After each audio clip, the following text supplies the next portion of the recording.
எனக்கு என்னங்க வந்தது அதான் என் ஒய்ஃப் போகிறாங்க இங்கே கொடுக்குற காசை வச்சுன்னு அப்படியே ஷாப்பிங் போகிறாங்க நிறைய மில்லியன் கணக்கில் வாங்கி குடிச்சுன்னுக்குறாங்க. ட்ரம்ப் சொல்கிறத கேட்கக்கூடாதா? ஓகே. சண்டையை நிறுத்தக்கூடாதா? ஓகே. எனக்கு என்ன வந்தது? சாவ போகிறது பொதுமக்களும் சோல்ஜர்ஸும் தானே, எனக்கு ஒன்றும் இல்லைல்ல. ரஷ்யா கிட்ட இருக்க மிசைலை வச்சு உக்ரைனை ஒரே நாளில் நொறுக்கி தள்ளணும் அப்படின்னு சொன்னால் அது ஒன்றுமே கிடையாது. அவர் என்ன நினைக்கிறாரு? என்ன இருந்தாலும் அதுவும் ஒரு நாடு நம்ம கிட்டேருந்து போனது உலகத்தில் அமைதியை நிலைநாட்டுவதற்காகவே அமெரிக்க படைகள் அங்கங்க போயிட்டு சும்மா இருக்கவங்களை நோண்டி விட்டு குண்டு போட்டு வருவாங்க. முதல்ல விவேக் ராமசாமி ஓடி போனார், இப்போ எலான் மஸ்கு ஓடி போயிட்டார். இன்னும் யார் யார் ஓடுவாங்க அப்படின்னு தெரியல. நம்ம நினச்சா அப்படியே அமெரிக்காவையே தனியாக கூட்டின்னு போயிட்டு எங்கேயாவது கொண்டு போய் வைக்கலாம். இப்போ எலான் மஸ்க் வருவார், அவருடைய ஸ்பேஸ் ஷிப்பில் அமெரிக்காவை ஒட்ட வச்சு மார்ஸுக்கே போயிடலாம் அப்படின்னு நினச்சிட்டாரு போல இருக்குது. எப்படி நானே கத்தி எடுத்து மேலே அப்படின்னு குத்திக்கிறேன் அப்படின்னு முடிவு பண்ணிட்டாங்களா அவங்க? அங்கே இருக்கிற மக்களை பொறுத்த வரைக்கும் எப்படா இதெல்லாம் ஒரு பிரச்சனை முடியும், மறுபடியும் வந்து ரஷ்யாவிலேருந்து கேஸும் ஆயிலும் வந்ததுன்னு சொன்னால் விலை குறையும் அப்படின்னு அவங்க எதிர்பார்த்து நிற்கிறாங்க. இவர் வந்து ஜென்மத்துக்கு இது கிடையவே கிடையாது அப்படின்னு சொன்னால் ரஷ்யாவிலேருந்து அப்படியே போகிறது எப்படி, ரஷ்யாவிலேருந்து இந்தியாவுக்கு வந்து இப்படி சுற்றிக்கின்னு அப்படி போகிறது எப்படி? சரி, அதனால தான் நான் சொல்லியிருந்தேன் இது வந்து வடிகட்டின முட்டாள்தனம். அது பண்ணலாம்னா எஃபெக்டிவே கிடையாதுங்க. நீங்கள் பாட்டுக்கு நாளைக்கு சண்டை வந்துச்சுன்னு சொன்னால் பட்டன் அமுக்கிட்டு என்னடா ஜன்னல் திறக்க மாட்டேது ஆனால் யாராவது போய் மேனுவலாக திறக்க முடியுமான்னு அது இவங்க பாட்டுக்கு வந்து நாங்கள் சண்டையை வளர்த்து விட்றோம் அப்படின்னு சொன்னால் இதுதான் நான் சொன்னேன், பைத்தியக்காரர்கள் ஆட்சிக்கு வந்திருக்கின்றார்கள் அப்படின்னு.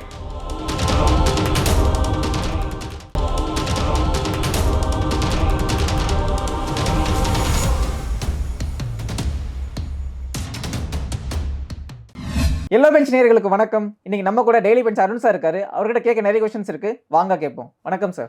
வணக்கம் அன்பு. சார், உலகமே மூன்றாம் உலக போரை நோக்கி போயிட்டு இருக்குதா நீங்க பேசியிருக்கீங்க, ஏன் சார் அப்படி சொன்னீங்க? அதாவது எஸ்பெஷலி வெஸ்டர்ன் கண்ட்ரீஸில் பைத்தியக்காரங்க தான் பதவிக்கு வருது அப்படின்னு ஆகிப்போச்சான்னு எனக்கு புரியல. எந்த விதமான ஒரு லாஜிக்குமே இல்லாமல் முட்டாள்தனமான முடிவுகளை எடுத்துகிட்டு இருக்காங்க. முக்கியமாக ஜெர்மனில் ஆமாம் சார், அவங்க என்ன பண்ணியிருக்காங்க, நாங்கள் இந்த டாரஸ் மிசைல்ஸு இந்த ரேஞ்ச் எல்லாம் கிடையாது, நீங்கள் ரஷ்யாவை அடித்து துவம்சம் பண்ணுங்க அப்படின்னுக்கிறாங்க. எந்த தைரியத்தில் இந்த மாதிரி இது பண்ணுறாங்கன்னு தெரியல. அங்கே ரஷ்யாவில் க்ளீனாக சொல்லிட்டாங்க, அது பாருங்கள் டாரஸ் மிசைல்ஸ் அப்படின்றது ஜெர்மன் கிட்டேருந்து வருது, அதை உங்களுடைய ஆட்கள் உங்களுடைய அந்த இன்டெலிஜென்ஸு அதுக்கப்புறம் அந்த சேட்டலைட் கம்யூனிகேஷன் இதெல்லாம் இல்லாமல் அதை வந்து ஆப்ரேட் பண்ண முடியாது, இவங்க உக்ரைன் சோல்ஜர்ஸால் பண்ண முடியாது. அப்போ அந்த மிசைல் இங்கே உள்ளே வந்தது அப்படின்னு சொன்னால் that means Germany is attacking Russia, இப்படி தான் நாங்கள் எடுத்துப்போம். ஆமாம், அப்போ நேராக பெர்லினில் தான் குண்டு விழும் அப்படின்னு இருக்காங்க. இப்போது அவங்கக்கிட்ட இருக்கிற அந்த ஹைப்பர்சானிக் மிசைல்ஸை அந்த இன்டர்செப்ட் பண்ணுறது, முதல்ல டிடெக்ட் பண்ணணும், அப்புறம் தானே இன்டர்செப்ட் பண்ணுறது அப்படின்ற கெப்பாசிட்டிலாம் லேக்கிங். அண்டு பேட்ரியாட் பேட்டரியெல்லாம் எப்படி ஏமாத்துறது அப்படின்றத இத்தனை வருஷமாக நடந்த இதில் கண்டுபிடிச்சிட்டாங்க. நிறைய பேட்ரியாட் பேட்டரிஸை துவம்சம் பண்ணி வச்சுருக்காங்க ரஷ்யாவில். எல்லாத்துக்கும் மேலே இன்றைக்கி வேர்ல்டுலேயே வந்து த மோஸ்ட் டெட்லியஸ்ட் வெப்பன் எது அப்படின்னா சர்மாட், இந்த சாட்டன் 2 அப்படின்னு சொல்லுவாங்க, அதுதான் வந்து டெட்லியஸ்ட் வெப்பன். அதனுடைய ஸ்பீடு என்னன்னு கேட்டிங்கன்னா ஆச்சரியமாக இருக்கும், 20,000 மைல்ஸ் பர் ஹவர். மைல்ஸ் அப்போனா அது எத்தனை கிலோமீட்டர் நீங்களே கன்வெர்ட் பண்ணிக்காங்க. அவ்வளோ ஸ்பீடில் போகிறத உங்களால் டச் பண்ண கூட முடியாது அந்த மிசைலை. அவங்க நீங்கள் இது மாதிரிலாம் பண்ண ஆரம்பிச்சிங்கன்னா வாங்கடா அப்படின்ட்டு 2 குண்டை தூக்கி ஜெர்மனில் போட்டான்னா நாசமாக போயிடுவீங்க. சின்ன பையனை உசுப்பேத்திட்டே இருக்காங்க. இல்லை, இது எதனாலன்னு எனக்கு புரியல. போதாக்குறைக்கு நீங்கள் வந்து ரஷ்யா மேலே இன்னும் அதிகமான தடைகளை விதிக்க வேண்டும்னா, ஏற்கனவே வந்து அந்த தடைகள் அப்படின்னு சொல்லி அது வேறு நார்ட் ஸ்ட்ரீம் 2 அதெல்லாம் வந்து இனிமேல் சான்ஸே கிடையாது அப்படின்னு சொல்லிக்கிறாரு. எப்படி நானே கத்தி எடுத்து மேலே அப்படின்னு குத்திக்கிறேன் அப்படின்னு முடிவு பண்ணிட்டாங்களா அவங்க? அங்கே இருக்கிற மக்களை பொறுத்த வரைக்கும் எப்படா இதெல்லாம் ஒரு பிரச்சனை முடியும், மறுபடியும் வந்து ரஷ்யாவிலேருந்து கேஸும் ஆயிலும் வந்ததுன்னு சொன்னால் விலை குறையும் அப்படின்னு அவங்க எதிர்பார்த்து நிற்கிறாங்க. இவர் வந்து ஜென்மத்துக்கு இது கிடையவே கிடையாது அப்படின்னு சொன்னால் பிரச்சனைக்கு ஒரு சொல்யூஷனே கிடையாது, இன்னும் நாங்கள் வந்து இப்படி தான் பண்ணுவோம் அப்படின்னா அப்போ அந்த மக்கள் என்ன ஆவாங்கன்னு யோசிக்க வேணாமா? ஏற்கனவே ஜெர்மனி வந்து ரெசெஷனை நோக்கி போய் கொண்டிருக்கின்றது. அடுத்தது பார்த்தீங்கன்னா அந்த தொழிற்சாலைகள்லாம், அது யூகே போட்ட கேஸுங்க, அதை விடுங்க, அதெல்லாம் ஒன்றுமே பண்ண முடியாது. வந்து தொழிற்சாலைகள்லாம் இழுத்து மூடின்னு இருக்கிறாங்க, இல்லை ஒரு பிளான்ட்டை மூடிட்டு இதோட மெர்ஜ் பண்ணலாம் அப்படின்னு சொல்லிட்டு இருக்காங்க. போதாக்குறைக்கு அமெரிக்காவில் வேற வாங்க வாங்க நீங்கள் அங்கே மூடிட்டு இங்கே வாங்க அப்படின்னு சொல்லின்னு இருக்கிறாங்க. அண்டு கேஸ் விலையெல்லாம் ஏறி போச்சு. அஃப்கோர்ஸ் அந்த யுத்தம் ஆரம்பித்த அளவுக்கு பீக்கில் இல்லை, இப்போ வந்து இருக்குது. பட் ஸ்டில் ரஷ்யாவிலேருந்து வரதை விட அதிக விலை கொடுத்து தான் வாங்கினுக்கிறாங்க. இது வேற பொருளாதார தடைகள் அப்படின்னு சொன்னால் இந்த மாதிரி அஃப்கோர்ஸ் பாகிஸ்தான் தான் முட்டா பசங்க அப்படின்னு நினச்சிருந்தோம். ஏன்னா நம்மக்கிட்டேருந்து டைரெக்டாக வாங்காமல் நம்ம இந்தியன் குட்ஸ் எல்லாம் வந்து மற்ற நாடுகளுக்கு போயிட்டு அங்கே அதிக காசு கொடுத்து டிரான்ஸ்போர்ட் காசு கொடுத்து வாங்கிட்டு. அதான் இப்போ இவனுங்க நாங்கள் ரஷ்யா கிட்ட எல்லாம் தான் ஆயில் வாங்க மாட்டோம் அப்படின்ட்டு. அப்போ என்னடா பண்ணுறீங்க அப்படின்னா, ரஷ்யா வந்து இந்தியாவுக்கு விற்பாங்க, அவங்க எங்களுக்கு விற்பாங்க. ரஷ்யாவிலேருந்து அப்படியே போகிறது எப்படி, ரஷ்யாவிலேருந்து இந்தியாவுக்கு வந்து இப்படி சுற்றிக்கின்னு அப்படி போகிறது எப்படி? டிரான்ஸ்போர்ட் காஸ்ட்டு ஒன்று. சரி விடுங்க, நம்ம நாட்டுக்கு வந்து ஏதோ லாபம் கிடைக்கணும் அப்படின்னு நினைக்கிறாங்க. சரி, அதனால தான் நான் சொல்லியிருந்தேன், இது வந்து வடிகட்டின முட்டாள்தனம். நீங்கள் வந்து சண்டைக்கு போகிறீங்க அப்படின்னு சொன்னால் இவ்வளோ ஏங்க ஹூத்தி ரெபல்ஸ் அவங்களோட சீஸ்ஃபயர் ஒப்பந்தத்துக்கு போயிருக்குது அமெரிக்கா. இந்த அசிங்கத்தை எங்கே கொண்டு போய் சொல்லுவீங்க நீங்கள்? அதாவது தீவிரவாதிகளுடன் நாங்கள் பேச மாட்டோம், இதுதான் வந்து அமெரிக்காவுடைய கொள்கை. ஆனால் ஒப்பந்தம் மட்டும் போட்டுப்பீங்களா? அமைதி ஒப்பந்தம், போர் நிறுத்தம் அப்படின்னு. காரணம் என்னன்னா, அவங்களுடைய ஷார்ட் கமிங்ஸ்லாம் இப்போ வெளில தெரிய ஆரம்பிச்சிருச்சு. ஏர்கிராஃப்ட் கேரியரை வச்சுருக்கோம், அதை வச்சுருக்கோம், இதை வச்சுருக்கோம் அப்படின்னு சொன்னால் 2 ஃப்ளைட்டு கேட்டால் இல்லை சார் அது வந்து இப்படி கப்பல் திரும்பிச்சு, அதனால் ஃப்ளைட்டு இறங்கும் போது தண்ணியில் விழுந்துச்சு, இப்படிலாம் நடந்துருக்குது. அப்போது அவங்கக்கிட்ட என்னென்னலாம் இப்போ பிரச்சனை இருக்குது அப்படின்றது உலகத்துக்கு தெரிய ஆரம்பிச்சிச்சு. இன்னொன்று தெரியுமா, இந்த அவங்களுடைய அந்த மினிட் மேன் அப்படின்ற மாதிரிலாம் மிசைல்ஸ் இதுதான் ரொம்ப காலமாக இருக்குது. ICBM, intercontinental ballistic missiles. அமெரிக்காவை பொறுத்த வரைக்கும் பெரும்பாலும் அந்த அண்டர் கிரவுண்டு சைலோஸ் அதில் தான் இருக்குங்க. ரஷ்யா வந்து மோஸ்ட்லி மொபைலாக வச்சுருக்காங்க, சப்மரீன் லான்ச்சர் வச்சுருக்காங்க. இவங்க வந்து அண்டர் கிரவுண்டில் வச்சுருவாங்க. நமக்கு வேணும் அப்படின்னும் போது அப்படியே டடாங்னு திறக்கும், அப்படியே மிசைல் மேலே வரும். இப்போ அதெல்லாம் வந்து நிறைய வருஷங்கள் ஆகிப்போச்சு, மராமத்து பண்ணணும். ஏகப்பட்ட காசு செலவாக தான், கிட்டத்தட்ட 186 பில்லியனோ என்னவோ சொல்கிறாங்க. அது பண்ணலைன்னா எஃபெக்டிவே கிடையாதுங்க. நீங்கள் பாட்டுக்கு நாளைக்கு சண்டை வந்துச்சுன்னு சொன்னால் பட்டன் அமுக்கிட்டு என்னடா ஜன்னல் திறக்க மாட்டேதுன்னா யாராவது போய் மேனுவலாக திறக்க முடியுமான்னு? அது இந்த மாதிரி சிச்சுவேஷனில் இவங்க பாட்டுக்கு வந்து நாங்கள் சண்டையை வளர்த்து விட்றோம் அப்படின்னு சொன்னால், இதுதான் நான் சொன்னேன், பைத்தியக்காரர்கள் ஆட்சிக்கு வந்திருக்கின்றார்கள் அப்படின்னு. ஐயோ பாவம் அந்த மக்களை தான். சரி விடுங்க, எத்தனை காலம் வந்து நம்ம ஆசிய நாடுகளில் இருக்க மக்களெல்லாம் ஏறி மேய்ச்சாங்க.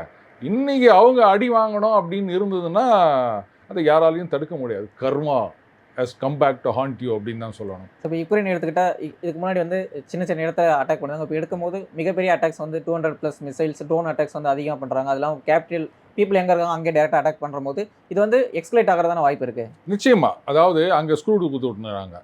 அவங்க சொல்லிட்டாங்க, அது வேறு தம்பி, எப்படி இருந்தாலும் உனக்கு லைஃப் டைம் செட்டில்மெண்ட் ஆயிடுச்சு.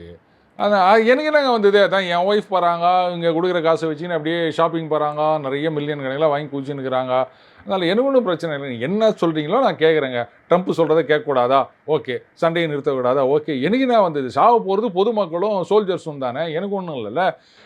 இதில் வேறு இந்த புட்டின் அவரை நேரடியாக தாக்கிறதுக்கு இவங்க இதெல்லாம் பண்ணின்னு இருக்கிறாங்க. அவரும் பொறுமையாக இருக்கார். இது பாருங்கள், ரஷ்யா கிட்ட இருக்க மிசைலை வச்சு உக்ரைனை ஒரே நாளில் நொறுக்கி தள்ளணும் அப்படின்னு சொன்னால் அது ஒன்றுமே கிடையாது. அவர் என்ன நினைக்கிறாரு, என்ன இருந்தாலும் அதுவும் ஒரு நாடு நம்மக்கிட்டேருந்து போனது ஒரேடியாக நாசம் பண்ணிட்டோம்னு சொன்னால் அதுக்கப்புறம் அங்கே மக்களே இருக்க முடியாது. ஏன் அது மாதிரி இவங்களுக்கு புரிஞ்சுப்பாங்க அப்படின்னு நினச்சின்னுக்கிறாரு. இவங்க புரிஞ்சுக்கிறதா காணும். ஏங்க அவ்வளோ, நான் தான் சொன்னேன் இந்த சாம்ராட்னு சொன்னேன்ல, 20,000 மைல்ஸ் அப்படின் போது அங்கேருந்து அமிச்சாங்கன்னா எவ்வளோ நேரம் ஆக போகுதுன்னு நினைக்கிறீங்க? உக்ரைனுக்கு வரதுக்கு புசுக்குன்றதுக்குள்ளே வந்து ஊந்துடும். நீங்கள் பேட்ரியாட்டாது தாடாது ஒன்றும் நீங்கள் கண்டுபிடிக்க முடியாது. ஏன்னா அக்ராஸ் த பார்டர் அப்படி இருக்குச்சு. அவரால் அதெல்லாம் ஒன்றும் பண்ண முடியாதுன்னு நினச்சிருக்கீங்களா? அவர் பொறுமையாக இருக்கார். இவனுங்க வந்து ஒரு சிங்கத்துக்கிட்ட போய் எலி விளையாடிச்சான் பாருங்க. அந்த மாதிரி தான் இந்த ஜெலன்ஸ்கி 1 நம்பர் கரப்ட் ஃபெலோ. இப்போ ஜெர்மனியில் இவங்க வந்து உலகத்தில் இருக்க கருத்து சுதந்திரத்தை பற்றி பேசின்னு இருக்கிறாங்களே, 3 பத்திரிகையாளர்கள் அவங்களுக்கு வந்து யூரோப்பியன் யூனியன்லேருந்தே பேன் அப்படின்னு சொல்லியிருக்காங்க. கேட்டால் அவங்க வந்து உக்ரைனில் என்ன நடக்குது, அவங்க பண்ணுற அட்டுவழியும் இதை பற்றியெல்லாம் வெளில சொல்லியிருக்காங்க. அதனால they are banned from union, உங்களுக்கு அங்கே போக முடியாது இங்கே போக முடியாது அப்படின்னு சொல்லியிருக்காங்க. இவங்க தான் நமக்கு தான் கருத்து, அதான் இது கருத்து சுதந்திரம்லாம் அடுத்தவங்களுக்கு தான் பாடம் எடுப்பானுங்க. ஓடி விளையாடு பாப்பா, எங்கூட்ட தோட்டத்தில் விளையாடாத பாப்பா, அந்த மாதிரி தான் அவனுங்க பண்ணின்னு இருக்கிறானுங்க. ஸோ இப்போ ட்ரம்ப் எடுத்துக்கிட்டா அவர் என்ன சொல்றாருன்னா, இந்த உலகத்துக்கு பீஸை நான் தான் கொண்டு வந்துட்டு இருக்கேன் அப்படின்னு சொல்லி, ஏன் இந்த விஷயத்தில் அவ்வளோ கொண்டு வர முடியல? இது பட்டாணியா? பீஸ் பட்டாணி அது இல்லையா? உலக அமைதியே அவரால் தான் வருதா சார்? ஓ, ஓகே ஓகே. அதாவது அமெரிக்கா அப்படி தான் சொல்லுவாங்க. அதாவது உலகத்தில் இந்தியா அமைதி. பாகிஸ்தான் போரே அவர் தடுத்தாங்களா? ஆமாம். ஏன்னா 1000 வருஷமாக நம்ம சண்டை போட்டுக்கிறோம்ல, அதை அவர் தான் தடுத்து நிறுத்தினார். அதையும் நீங்கள் சேர்த்து சொல்லணும். இதை தடுத்து நிறுத்தணும்னு சொன்னார்ல, அப்போ 1000 வருஷமாக சண்டை போட்டுக்கிறான்னு உளர்ந்துச்சு இல்லை அது. அப்போ அதையும் உங்கள் கண்ணில் போட மாட்டுது, என் கண்ணில் எல்லாம் போடும். ஏன்னா நாங்கள் 360 பார்ப்போம். சரி, இது அமெரிக்கா எப்பவுமே அப்படி தான் சொல்லுவாங்க. உலகத்தில் அமைதியை நிலைநாட்டுவதற்காகவே அமெரிக்க படைகள் அங்கங்கே போயிட்டு சும்மா இருக்கவங்களை நோண்டி விட்டு குண்டு போட்டு வருவாங்க. மதர் ஆஃப் டெமோக்ரஸி அப்படின்னு. ஆமாம், ஏன்னா அமைதி அப்படின்னா எப்போ உங்களுக்கு அந்த அமைதியை நீங்கள் எப்படி ரியலைஸ் பண்ண முடியும் அப்படின்னா, ஒரு பெரிய சவுண்டு அதெல்லாம் நடந்து அதுக்கப்புறமா எல்லாம் நின்றுதுன்னு சொன்னால் அப்போ தான் அந்த அமைதின்றதை உணர முடியும். சும்மா இருக்கும்போது அமைதியாக இருந்தால் அவங்களால அந்த அளவுக்கு அந்த கான்ட்ராஸ்ட் தெரியாது இல்லையா? ஸோ அதனால யாராவது சும்மா இருந்தாங்கன்னா அவனையும் சீண்டி விட்டு மூட்டை விட்டுட்டு சண்டை போட விட்டுட்டு இவனுக்கு அவனுக்கு இவன் அப்படின்னு ஆயுதத்தை விட்டுட்டு எல்லாம் சண்டை போட்டு எல்லாம் பாதி பேர் செத்த பிறகு அதுக்கப்புறம் வந்து அமைதி. அதான் அமைதிக்காக குண்டு தயாரிக்கிற ஒரே நாடு யாரா அப்படின்னா அது அமெரிக்கா தான். இவர் என்ன பண்ணிக்கிறார், கோர்ட்டில் போய் சொல்லிக்கிறார், இது பாருங்க அந்த டாரிஃப்லாம் இருக்கு இல்லையா, அமெரிக்கன் கோர்ட்டில் என்ன பண்ணிட்டாங்க, நியூயார்க்கில்னு நினைக்கிறேன், ஐயா இதெல்லாம் செல்லாது, இது காங்கிரஸ் தான் வந்து இந்த டாரிஃப் எல்லாம் டிசைட் பண்ணணும், நீனா ஒரு பாட்டுக்கு பிரசிடென்ட் ஊரெல்லாம் டாரிஃப்னு போட்டுனுக்கிறாரு அப்படின்னு இது தப்புன்னு சொல்லிட்டாங்க. உடனே இவங்க ஒரு தரப்புலேருந்து கவுண்டர் ஃபைல் பண்ணுறாங்க. அவங்க சொல்கிறாங்க, அது பாருங்க அது இந்தியா பாகிஸ்தான் அவங்களுக்கு வந்து அந்த ட்ரேட் டீல் அப்படின்னு நான் கொடுத்தேன், அதனால தான் வந்து அது அந்த அமைதி வந்தது, இப்போ நீங்கள் இதெல்லாம் நிறுத்தி போட்டீங்க அப்படின்னு சொன்னால் அப்புறம் அந்த பிரசிடென்ட் சொல்கிறத யார் நம்புவாங்க? உடனே இங்கே ஒரு கும்பல் பார்த்தீங்களா கோர்ட்லேயே சொல்லிட்டாங்க அப்படின்னு கூத்தடிச்சிருந்தது. கோர்ட்டில் என்ன சொல்லிட்டான், செல்லாது இதெல்லாம் ஒத்துக்க முடியாது, போயிட்டு வா அப்படின்ட்டான். இந்த அஃபிடவிட்டை எதுக்க முடியாதுன்னு சொல்லிட்டான் தெரியுமா? இங்கே ஒரு கும்பல் இந்த மாதிரி கூத்தடிச்சுன்னுக்குது, கோர்ட்லேயே காரி துப்பின்னுக்கிறாங்க அங்கே. அதுக்கப்புறம் எலான் மஸ்க்கு, முதல்ல விவேக் ராமசாமி ஓடி போனார், இப்போது எலான் மஸ்க்கு ஓடி போயிட்டார். இன்னும் யார் ஓடுவாங்க அப்படின்னு தெரியல. அமைதியை கொண்டு வந்தோம் அப்படின்னா இப்போ உக்ரைனில் ஒரே நாளில் போரை நிறுத்திடுவேன்னாரு. நினச்சிருந்தா பண்ணியிருக்கலாங்க. ஆனால் யாரோ கூட இருந்து அவர் ஏற்றி விட்டுட்டாங்க. அவர் வந்து சூப்பர்மேன் ரேஞ்சுக்கு நினச்சின்னுக்கிறாரு. அவர் நம்ம நினச்சா அப்படியே அமெரிக்காவையே தனியாக கூட்டின்னு போயிட்டு எங்கேயாவது கொண்டு போய் வைக்கலாம், இதோ எலான் மஸ்க் வருவார், அவருடைய ஸ்பேஸ் ஷிப்பில் அமெரிக்காவை ஒட்ட வச்சு மார்ஸுக்கே போயிடலாம் அப்படின்னு நினச்சிட்டார் போல இது.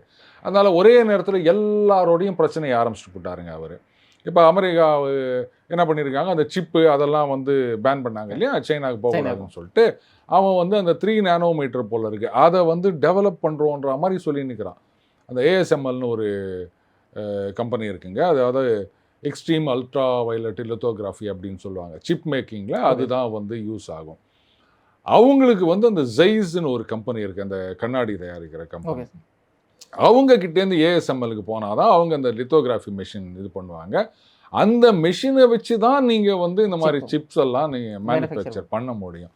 அந்த தைவான் செமிகண்டக்டர் மேனுஃபேக்சரிங் டிஎஸ்எம்சி இருக்கு இல்லையா தைவானில், அவங்க இதை டிபெண்ட் பண்ணியிருக்காங்க. இப்போ சைனாவுக்கு வந்து நீங்கள் ஏற்றுமதி பண்ணக்கூடாது அப்படின்னு சொன்னோன்னே ஏஎஸ்எம்எல் அடி வாங்கிட்டு இருக்கு. நாங்கள் என்னடா பண்ணுறது அப்படின்னு அவன் யோசிச்சுட்டு இருக்கான். இவங்க பார்த்தாங்க, நீ பண்ணாட்டானா நாங்கள் ஏதாவது பண்ண ஆரம்பிக்கிறோன்ட்டு அவங்க இன்னும் கொஞ்சம் அட்வான்ஸ் ஆகிட்டு இருக்காங்க. இப்போ என்னடானா சைனீஸ் ஸ்டூடெண்ட்ஸ் அவங்க வந்து அமெரிக்காவில் படிக்கிறாங்க இல்லையா, இதில் யாருக்கெல்லாம் சைனீஸ் கம்யூனிஸ்ட் பார்ட்டியோட லிங்க் இருக்கோ அவங்க விசாவெல்லாம் ரிவோக் பண்ணி நாங்கள் திருப்பி அமைச்சிருவோம் அப்படின்றான். அவங்க என்ன சொல்கிறாங்கன்னா, சைனீஸ் ஸ்டூடெண்ட்ஸ் வந்து கிட்டத்தட்ட 2,27,000 பேர் ஆஸ் ஆன் டேட்டு அங்கே இருக்காங்க. அது மட்டும் இல்லாமல் நார்மலாக அங்கே அமெரிக்காவில் இருக்கிற ஒரு அமெரிக்க குடிமகன் அவர் அங்கே படிக்கணும் அப்படின்னு சொன்னாலும் அந்த கிரெடிட்ஸ்ன்னு சொல்லுவாங்க, ஒரு கிரெடிட்டுக்கு வந்து $300 to $500 ஆகுது. இதே வந்து வெளிநாட்டு மாணவர்கள் அப்படின்னு சொன்னால் $3,000 வரைக்கும் ஒரு கிரெடிட் ஆகும். அப்போ 120 கிரெடிட் இருந்தால் தான் நீங்கள் ஒரு டிகிரி வாங்க முடியும். அப்போனா எவ்வளோ காசு வருது பாருங்கள்.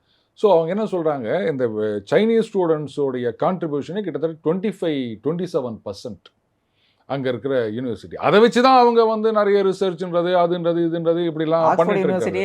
இங்கே ஏஷியன்ஸ் கட்டுற ஃபீஸில் தானே அதான்.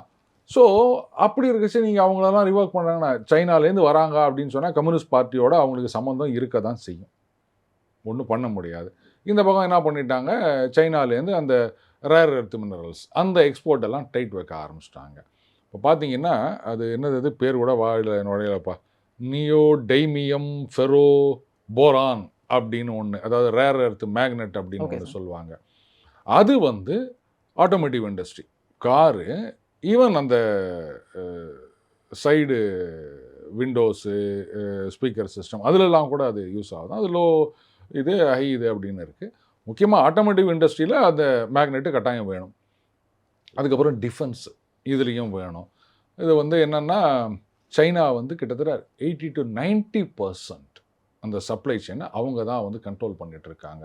ஏன்னா அந்த ரிஃபைனிங் ப்ராசஸ்ன்னு ஒன்று அவங்க நாட்டில் செய்வாங்க, இல்லை ஏஷியன் ஆஃப்ரிக்கன் கண்ட்ரீஸில் இவங்க வந்து அக்ரிமெண்ட் போட்டிங்கன்னா அந்த மைன்ஸு அந்த இது அதெல்லாம் அது பண்ணுறதுன்னு அவங்க தான் பண்ணிகிட்ருக்காங்க. இப்போ என்ன பண்ணிட்டான், அமெரிக்காவுக்கு இதெல்லாம் அனுப்ப முடியாது அப்படின்ட்டான். இப்போ இந்தியாவுக்கும் தடை அப்படின்ன உடனே அப்புறம் இந்தியன் கவர்மெண்ட் பேசிட்டு, இல்லை இது வந்து டிஃபென்ஸ் பர்பஸ்க்கு யூஸ் பண்ண மாட்டோம், அதுக்கப்புறம் அமெரிக்காவுக்கு ரீஎக்ஸ்போர்ட் பண்ண மாட்டோம் அப்படின்னு சர்டிஃபிகேஷனோட நம்ம தரோம் அப்படின்னு சொல்லியிருக்கான். இப்போது அமெரிக்காவில் இருக்கவங்கலாம் என்ன பண்ணுவாங்க, இந்த மேக்னெட் இல்லைன்னா ஆட்டோமேட்டிவ் இண்டஸ்ட்ரி அப்படின்றது வந்து அடிவாங்க போகிறது. அஃப்கோர்ஸ் அமெரிக்காலையும் இந்த மாதிரி மேக்னெட் தயாரிக்கிற கம்பெனிகள் இருக்குது, ஆஸ்திரேலியாவில் இருக்குது, ஜப்பானில் இருக்குது. இன்ஃபேக்ட் இது கண்டுபிடிச்சதே ஜப்பான் அப்படின்றாங்க. அவங்களுடைய லைசன்ஸ் ப்ரொடக்ஷனில் தான் மற்றதெல்லாம் வந்துட்டுருக்கு. அதே மாதிரி ஜப்பான், சவுத் கொரியா அவங்கெல்லாம் வந்து வியட்நாம், தாய்லாந்து இங்கெல்லாம் அந்த மாதிரி கம்பெனி வச்சுருக்காங்க. பட் ஸ்டில் குவான்டிட்டின்றது ரொம்ப கம்மி. அப்போது சைனா தான் இருக்காங்க. கிட்டத்தட்ட 80 to 90% அவங்க தான் கண்ட்ரோல் பண்ணிட்டு இருக்காங்க பல நாடுகளில் சேர்த்து. அப்போது ஒரு ஒரு என்ன சொல்கிறது, ப்ராடர் வியூ இல்லாமல் அவர் எல்லா இடத்துலையும் சண்டையை ஆரம்பிச்சிட்டார். ஒவ்வொன்றா அவர் ஆரம்பிச்சிருக்கணும். முதல்ல உக்ரைனை முடிச்சுட்டு அடுத்தது வந்திருந்தாருன்னா அது நடந்திருக்கும். அங்கேயும் என்ன ரேர் எர்த் மினரல்ஸு அதிலலாம் ஆட்டையை போடணுன்ட்டு தான் கழுத்து போடுனாரு, அந்த ஆள் எஸ்கேப் ஆகி போட்டார். அதுக்கு முன்னாடியே இவர் என்ன பண்ணிட்டாரு, பிரிட்டனோட 100 வருஷம் அக்ரிமெண்ட் போட்டு வந்துட்டார். இது ஒரே இடத்த 2 பேருக்கு விற்கிறாங்கனால அந்த மாதிரி கூத்துக்கு தான் வந்தார் ஜெலன்ஸ்கி. இந்த மாதிரி முட்டாள்தனத்தெல்லாம் பண்ணிக்கின்னு சரி விடுங்க, ஏதோ ஒட்டுக்கா. அதனால தான் நான் சொன்னேன் 3வது உலகப் போர் அப்படின்னா, ட்ரம்ப்பு முதல்ல என்ன சொன்னார், நீங்களாம் 3வது உலகப் போர் ஆரம்பிக்கிறீங்க அப்படின்னாரு. அண்ட் உக்ரைனுக்கான இதெல்லாம் நிறுத்த போகிறோம்னு சொன்னார். இப்போ இவங்க என்ன பண்ணிட்டாங்க, இது வரைக்கும் அமெரிக்கா தான் அந்த நேட்டோவில் வந்து டிசிஷன் மேக்கிங் இடத்துல இருந்தது. ஆனால் இப்போ என்ன ஆகிப்போச்சு, அங்கே யூகே, ஃப்ரான்ஸு, ஜெர்மனி இவங்க 3 பேரும் சொல்கிறாங்க ரேஞ்ச் ரெஸ்ட்ரிக்ஷன் இல்லாமல் அடிக்க போகிறோம் அப்படின்ன உடனே யூஎஸ் ஒன்றும் பேசாமல் நாங்களும் கலந்துக்கிறோம் அப்படின்றாங்க. அப்போது அவங்கள விட நீ சின்னதாயிட்டு, எப்போ அவங்க சொல்கிறதுக்கு ஆமாஞ்சாமி போட்டு நீ ஆடுறையோ அப்போ உன்னுடைய ஸ்டேட்டஸ்ன்றது என்ன இருக்குங்க. ஏற்கனவே அந்த பவரை எழுந்துட்டு நிற்கிறாங்க. சுத்தமாக ஒன்றும் இல்லை. இதில் வந்து மேக் அமெரிக்கா கிரேட் அகைன் அப்படின்னு சொல்லிட்டு கடைசியில் அவங்களுக்கு வந்து ஜால்ரா தட்டின்னு போனீங்கன்னா இந்த டிரான்ஸ்ஃபர்மேஷன் ஆனது கூட ட்ரம்ப்புக்கு புரியலன்னு நினைக்கிறேன். அதான் சார், இப்போ வந்து ட்ரம்ப்பை பார்க்கும்போது நான் வரும்போது நான் பெருசாக செய்வேன், உலகத்தையும் நான் தான் காப்பாற்ற போன வந்தார். இப்போ பார்க்கும்போது ரொம்ப ஒரு பாவப்பட்ட நிலவையில் இருக்காரோ. ஏதோ ஒரு மாடல் உங்களுக்கு நினைவுக்கு வருகின்றதா?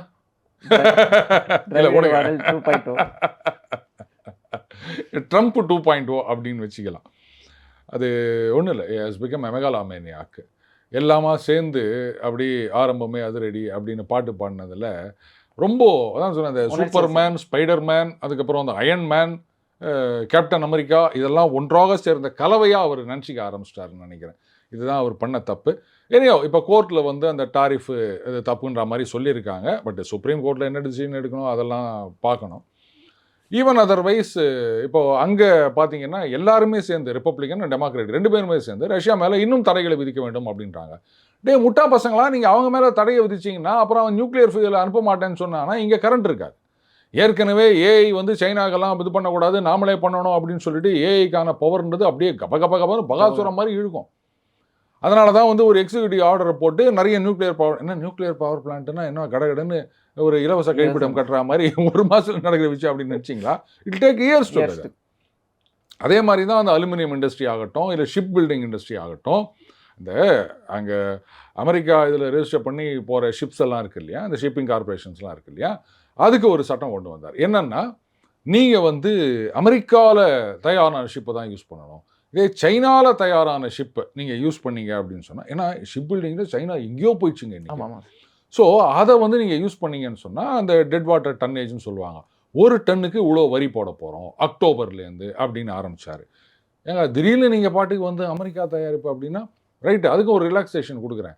ரைட்டு, நீங்கள் சீனா கப்பல் வச்சுக்கிறீங்களா, சரி பாருங்கள் நான் இப்போ அமெரிக்கா கப்பலுக்கு ஆர்டர் கொடுத்துட்டேன் அப்படின்னீங்கன்னா உங்களுக்கு அந்த வரியிலிருந்து விலக்கு 3 வருஷத்துக்குள்ள.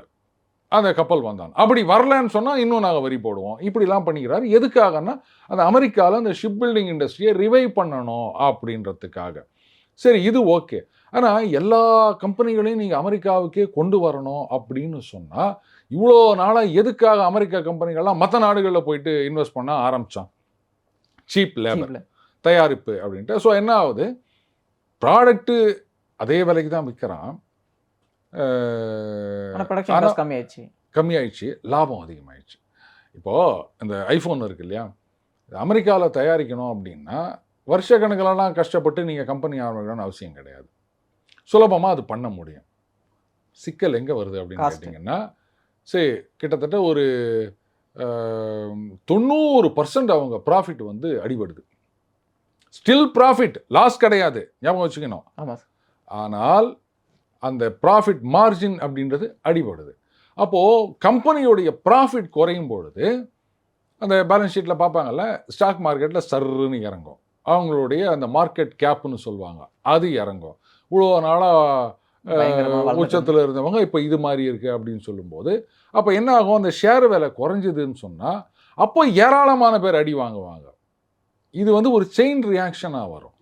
இவ்வளோ நாளாக நீங்கள் சீப்புன்னு சொல்லிட்டு அடுத்தவன் தலையில் கொண்டு போய் கட்டினீங்க. இன்றைக்கி இந்த ரேர் எர்த் மினரல்ஸ் எல்லாம் வந்து சைனா டாமினேட்டிங்காக இருக்குது அப்படின்னா காரணம் என்னென்னா மோஸ்ட் பொல்யூட்டிங். எங்கள் ஊர்லலாம் அதெல்லாம் வேணாம், நீயே தயாரிச்சிக்கோ, நீயே அழுகுப்பட்டுக்கோ அப்படின்ட்டு ஒதுங்கிட்டு இப்போ வந்து ஐயோ குய்யோ முய்யோ அப்படின்னு கத்தினா என்ன பண்ண சொல்லுவாங்களா? சரி, யூரோப்பியன்ஸ் தான் சொல்லுவாங்க, எங்கள் நாடு வந்து ரொம்ப என்விரான்மெண்ட் ஃப்ரெண்ட்லி, எல்லா பொருளையும் இம்போர்ட் பண்ணிவிட்டு என்விரான்மெண்ட் ஃப்ரெண்ட்லின்னு சொல்லுவாங்க. இந்த மாதிரியான டபுள் ஸ்டாண்டர்ட்ஸ் இது வந்து ரொம்ப நாளைக்கு நீடிக்காது. ஏதோ ஒரு இடத்துல வந்து ஸ்டக் ஆகி நிற்பாங்க. அப்போ யாரும் காப்பாற்ற முடியாது. ஸோ உங்கள் நேரத்தை ஒதுக்கி நிறைய கருத்துக்களை தெரிவித்தமைக்கு ரொம்ப ரொம்ப நன்றி சார். நன்றி அன்பு.